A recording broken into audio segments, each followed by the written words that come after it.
Hello guys, once again it's Matt, and today we have another video. Thank you all the members of the Patrons. Make sure to subscribe and let's get into it, straight into it. Jesus Christ. Flying the Kfir C.2 over here, post commentary, just let's comment on the gameplay itself.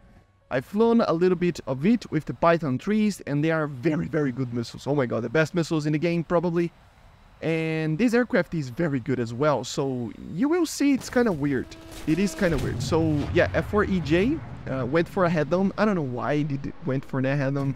I mean, it was not really worth it. I mean, that guy was gonna get stolen. And I barely made it alive, so very problematic. But I still maintain that level of confidence that I was going to try to do something over here because I know the potential of this aircraft. So a lot of F5s, obviously this is an 11.0 aircraft right now guys, and he has Python 3s, which is crazy to think about. But you will face, due to that, a lot of low tiers, you know, 10.0s, 10.3s, 10.7s, aircraft like that. And this is where you shine, okay? Because, to be honest, you have just an okay missile, not okay missile, but you have a very good missile, but very similar to other missiles when you are facing the 12.0s, right? So even though the Python 3 is probably the best missile in the game, the M9Ls are there. The R60Ms, oh, they're there, right? The Magic 2s are there. So you're basically better than everybody, but you're there, right? But the problem is the Kfir itself then, because it only has 2 missiles. You don't have a radar, don't have SAR, semi-active missiles.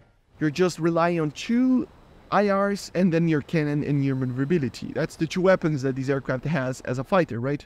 So against 12.0s, it's really hard sometimes to actually fly this thing. The Pythons did make a difference, but it's still not enough, you know? It's still an aircraft that you have to be careful when flying against 12.0s. Here, for example, is a very good example on how to use the Python 3 itself, especially in this aircraft, because you only have 2 of them. You have to get people by surprise. So as you see, the 2 F4s did not see my missiles coming. They just did not see my missiles coming. So it's the perfect condition for this type of missile. This is a missile that still has problems with IRCCMs like any other missile in the game. Maybe even more than some of the others, right? Straight to the canopy, and I don't know if it was a steal or not, but the guy was still flying kinda, so he was kinda scared there. I just decided to kill it, right? And, you know, I fired the 2 missiles, so what else is there? Well, dogfight, and I'm damaged. So it's problematic, you see, even though the Python 3s are very, very good, and it's going to be your main primary weapon at first, after you lose the missiles, you're down to kind of a 10.0, 10.7 aircraft, 10.3 if you will, I don't know. It just has engine, a lot of engine, very lightweight, and it has the cannons, that's it. And that will be the main thing that you will do in this aircraft. It feels like the Python 3 will change a lot of the aircraft, but it didn't. And then I got surprised by that A10. I don't know where the guy came from, but you will see me getting a lot of this type of kill, you know? A kill that is very interesting to think about, because once everybody was talking about, I mean, look at this.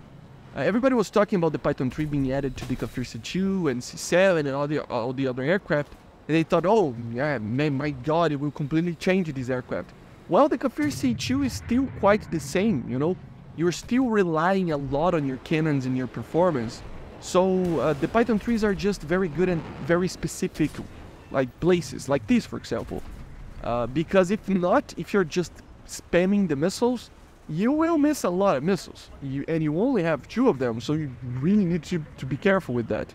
So it's quite an interesting perspective on an aircraft, that it got such a powerful missile, but overall it didn't change much. And I don't know why I was doing this so many times. The guy was like, they were just dying like half a second after I shot the missile, or flaring just before I shot the missile, and everything like that. I was losing so many kills due to that, and it is a very flammable missile, as you see. You have to really be careful with that. And then, I mean, I lost both of my missiles. What else is there? Well, as I said, dogfight. So it's kind of weird even that these aircraft is like this. You kind of are just limited to your cannons and your performance, and you can get kills. As you see, the cannons are, I don't like them very much, but when they hit, they do damage, so at least you have that. A lot of people love these cannons. I personally don't very much. I still prefer the Vulcan or the Grisha 30. Is it the Grisha? I always forget. The 30mm -1 that the Soviets have in the upper tier there. But still, you can get a lot of kills of it, and you will see me getting a lot of kills of it. Yeah, as you see, just snapshots, continue to fire for a little bit, right? Just to get the feeling of the gun. You have plenty of ammo for these guns, so you can use them, right? And I was getting a lot of these quote-unquote, not snipe kills, but on that regard was a kind of a faraway shot for these cannons, at least, right? And it's quite funny to actually fly this thing. I mean, yeah, you don't have a lot of flares as well. So as I said, against 12.0s, you will have problems, and you have to really be careful. But against the 10.3s and stuff like that, I mean, my god, you're going to stomp them. I mean, look at these dogfight capabilities. I have the nose authority, and not even, I mean, the MiG-29 was just doing some mistakes here. Full afterburner, didn't try to just do the yo-yo or something like that. He just went for pulling G's in front of me, and I eventually got killed by a guy that it was not even seen, right? But you will see that a lot, right? I mean, the guy was trying to do a dogfight that he was not going to win, like, any day. And look at his lock range. I locked the F4C at 5 kilometers, and it's an F4C. What can he do, right? Nothing. But again, it comes down to the performance of the aircraft and the cannons. I fired the second missile on the F4E, and I didn't kill it. He saw my missile, flared it out, and then I'm done. I have to go kind of like a brawler and just get there and fight the stuff, fight the aircraft very, like, close to them. So, if you have to say something about the Kfir C.2, especially with the Python 3s, it's that it's a brawler, right? It's an aircraft that will get in the middle of the dogfight, and you punch everybody, and it will get a lot of kills. But it will die a lot too. And you don't have a lot of features and just overall, you know, confidence to actually do better than a lot of these aircraft. In the sense of just having ways of killing everybody, right? You just have these two little things, the guns and then the Python 3s. And you have to use them with the amazing performance that they have. So it's a very interesting aircraft actually, and I had a lot of fun actually flying it. And thinking about it, I mean, I should fly these aircraft more. Because it's not always that you get such a unique aircraft. It really is unique.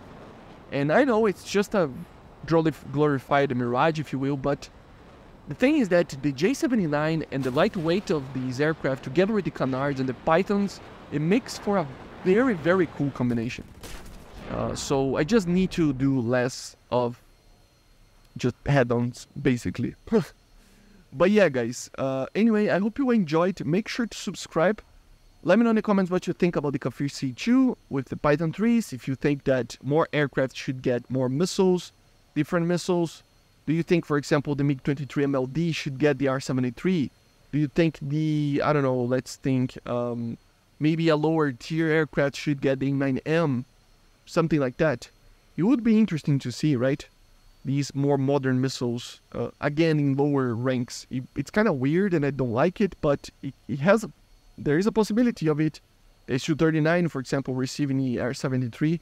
I don't doubt it. The Su-25T, I mean, right? So, yeah. But anyway, I hope you enjoyed. Make sure to subscribe, and bye, guys. See ya.